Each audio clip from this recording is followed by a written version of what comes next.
In occupied Europe, as Nazi control tightened its grip, resistance movements began to form, quiet at first, scattered and improvised.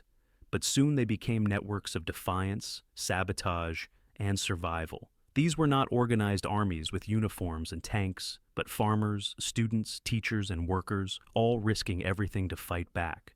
From the forests of Poland to the streets of Paris, they operated in shadows, hiding weapons, smuggling information, derailing trains, and assassinating collaborators.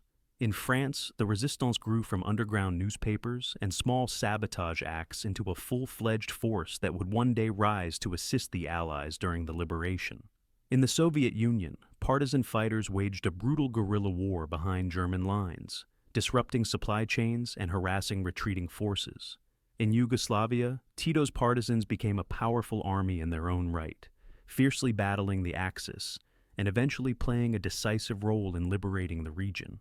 Behind the scenes, two newly formed intelligence agencies, the British Special Operations Executive, SOE, and the American Office of Strategic Services, OSS, were orchestrating much of the covert war. The SOE, famously instructed by Churchill to set Europe ablaze, trained agents to infiltrate enemy territory, organize resistance cells, and carry out sabotage missions.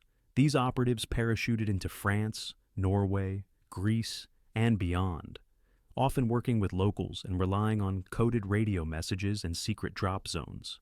The OSS, precursor to the CIA, coordinated with the SOE and local resistance movements, gathering intelligence, sabotaging enemy operations, and planning psychological warfare.